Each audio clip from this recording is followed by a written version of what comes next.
श्री नरेंद्र मोदी जी को, हमारे गृह मंत्री अमित शाह जी को,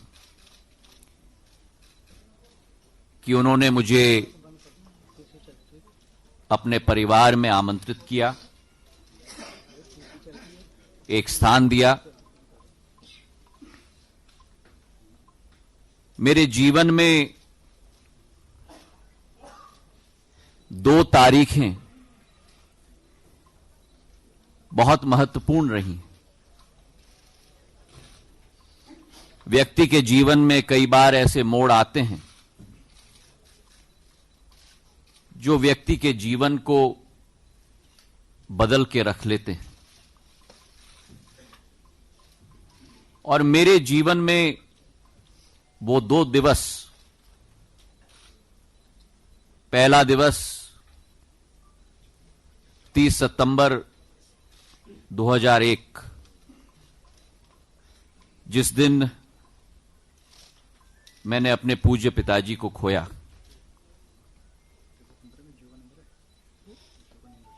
एक जीवन बदलने का दिवस था मेरे लिए, और उसी के साथ दूसरी तारीख 10 मार्च 2020,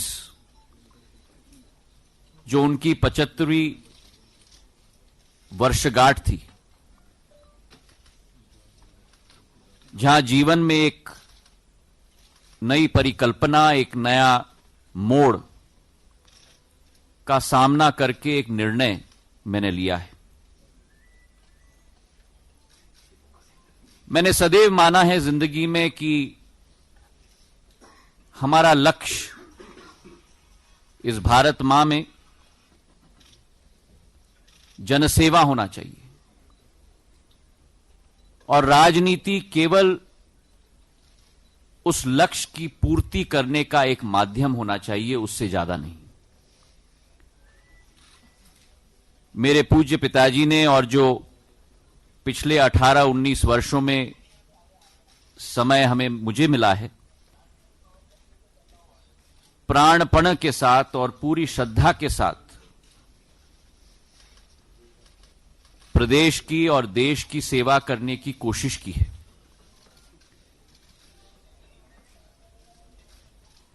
भारतीय कांग्रेस पार्टी के द्वारा, लेकिन मन व्यतीत है और मन दुखी भी है, क्योंकि जो आज स्थिति उत्पन्न हुई है, मैं ये कह सकता हूं विश्वास के साथ कि जनसेवा का लक्ष्य की पूर्ति आज उस संगठन के माध्यम से नहीं हो पा रही है।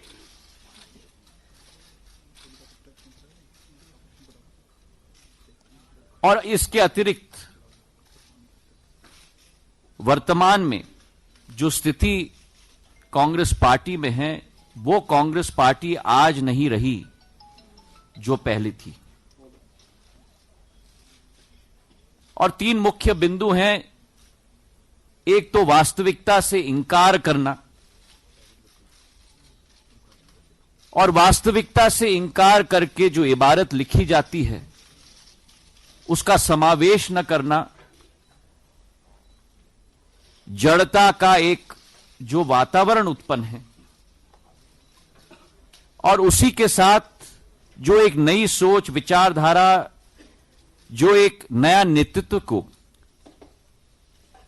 सही मान्यता न मिलना। मैं मानता हूं कि इस वातावरण में, जहां राष्ट्र स्तर पर यह स्थिति हो चुकी है, वहीं मेरे गृह राज्य में, जो मेरा दिल का भाग है, मेरा मध्य प्रदेश, एक सपना हमने पिरोया था जब 2018 में वहां सरकार बनी थी। लेकिन 18 महीने में वे सपने पूरी तरह से बिखर गए। चाहे हम किसानों की बात करें, जहां कहा गया था कि 10 दिन में हम ऋण माफ करेंगे, 18 महीने बाद भी वो नहीं हो पाया है। आज भी पिछले फसल का बोनस ना मिल पाया, ओलावृष्टि की मुआवजा न मिल पाई, और जो स्वतः मैंने एक आंदोलन छेड़ा था सत्याग्रह का मंदसौर के गोलीकांड के बाद, आज भी हजारों किसान हैं मध्य प्रदेश में जिनके विरुद्ध आज भी केस आज भी लगे हुए हैं। तो जहां आज किसान त्रस्त है, नौजवान भी बेबस हो चुका है, रोजगार के अवसर नहीं।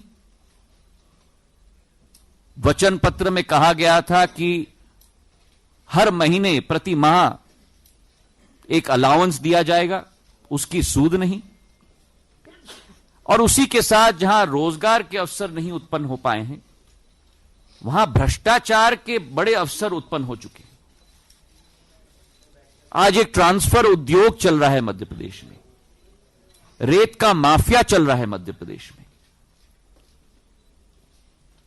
और जब यह स्थिति राष्ट्र स्तर पर अलग विडंबना, राज्य स्तर पर अलग स्थिति, और जब सत्य के पथ पे कोई व्यक्ति चलता है, मूल्यों के आधार पर कोई व्यक्ति चलता है, तो तब मैंने निर्णय लिया कि आज अगर भारत माता और भारत को हमें प्रगति और विकास के रास्ते पे चलाना होगा, तो आज मैं अपने आप को सौभाग्यशाली समझता हूं कि नड्डा जी ने, प्रधानमंत्री जी ने और अमित शाह जी ने मुझे वो मंच प्रदान किया जिसके आधार पर जनसेवा और राष्ट्र सेवा पर हम लोग आगे बढ़ पाए। देश के इतिहास में शायद कोई ऐसा जनादेश किसी भी सरकार को न मिला हो जो एक बार नहीं लेकिन 2 बार हमारे प्रधानमंत्री नरेंद्र मोदी जी को मिला है। और उस जनादेश का एक सक्रिय, क्षमतावान और पूर्ण रूप से समर्पित भाव के साथ कार्य करने की जो क्षमता उनकी है, और आज देश का नाम जो विश्व स्तर पर उन्होंने बढ़ाया है, योजनाओं की क्रियान्वयन की क्षमता जो उनमें है, जो आज के नहीं लेकिन भविष्य की चुनौतियों को परखना और परखने के बाद उनके सामना करने के लिए योजना बनाना, ये जो क्षमता उनमें है, मैं मानता हूं कि भारत का भविष्य पूर्ण रूप से उनके हाथों में सुरक्षित है। मैं आज नड्डा जी को मैं धन्यवाद अर्पित करना चाहता हूं कि आज यह मंच उन्होंने मुझे प्रदान किया, और मैं उत्सुक हूं नड्डा जी के साथ साथ